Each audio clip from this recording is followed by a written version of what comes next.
Gas সংকটের কারণে দেশের বিভিন্ন সিএনজি স্টেশনে প্রতিদিন গাড়ির দীর্ঘ লাইন দেখা যাচ্ছে। এলএনজি ভাসমান টার্মিনালে যান্ত্রিক ত্রুটির ফলে প্রাকৃতিক গ্যাস সরবরাহ ব্যাহত হচ্ছে। পর্যাপ্ত গ্যাস সরবরাহ না থাকায় চালকদের ঘণ্টার পর ঘণ্টা অপেক্ষা করতে হচ্ছে। এতে অনেক চালকের দৈনিক আয়ও কমেছে। সাময়িক এই সংকটের ফলে জনজীবন ও অর্থনীতিতে নেতিবাচক প্রভাব পড়ছে। যান্ত্রিক ত্রুটির কারণে সংগঠিত এই সংকট খুব দ্রুতই কেটে যাবে বলে মত সংশ্লিষ্টদের।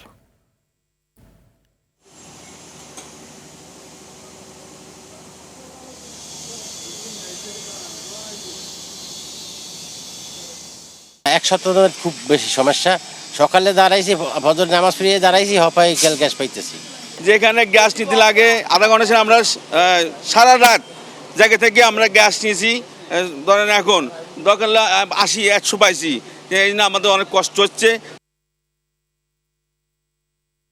এ বিষয়ে আরও জানাতে রাজধানীর শ্যামলী থেকে যুক্ত হচ্ছেন সহকর্মী আব্দুর রহিম।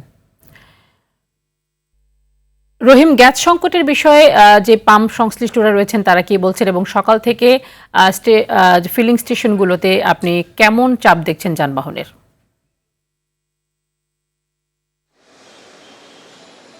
তারই সকাল থেকে আমরা বিভিন্ন স্টেশনগুলো, সিএনজি স্টেশনগুলো আমরা ঘুরেছি। আমরা যেমন দীর্ঘ গাড়ির কিন্তু আমরা সারি দেখেছি, প্রাইভেট কার থেকে শুরু করে সিএনজি যেগুলো রয়েছে আমরা দীর্ঘ লাইন দেখেছি। এখন পর্যন্ত আমি বর্তমানে রয়েছি শ্যামলী এবং কল্যাণপুরের মাঝের যেটি হানিফ স্টেশন রয়েছে সেইখানে। আমরা যেমনটি দেখেছি যে ড্রাইভারদের সঙ্গে কথা বলেছি, তারা জানিয়েছে তারা সকাল 6টার পর থেকে লাইনে দাঁড়িয়ে এখন কিন্তু তারা গ্যাস পাওয়ার কাছাকাছি এসছে।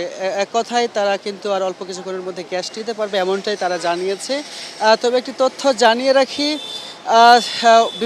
শহরের বিভিন্ন স্টেশনে কিন্তু সকাল থেকে গ্যাস দিলেও মিডিলে 1 ঘন্টার জন্য কিন্তু গ্যাস দেওয়া বন্ধ ছিল, কারণ প্রেশার কম ছিল গ্যাসের এবং সেই চাপ কম থাকার জন্য কিন্তু তারা গ্যাস দিতে পারছিলেন না এবং তারা কিন্তু আবারও শুরু করেছে এবং দীর্ঘ লাইন কিন্তু এখন পর্যন্ত রয়েছে।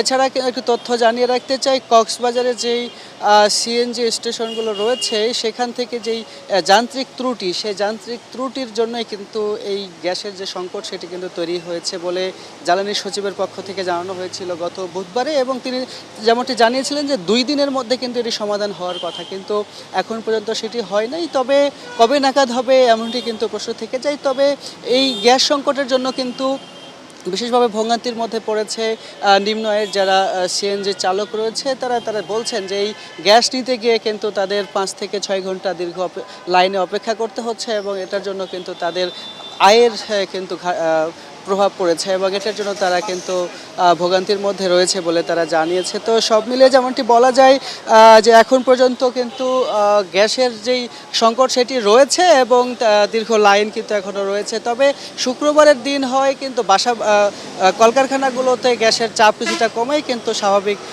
কিছুটা স্বাভাবিক রয়েছে বলে মনে করা হচ্ছে। তো এই ছিল আমার কাছ থেকে সর্বশেষ। তানি, ধন্যবাদ আপনাকে।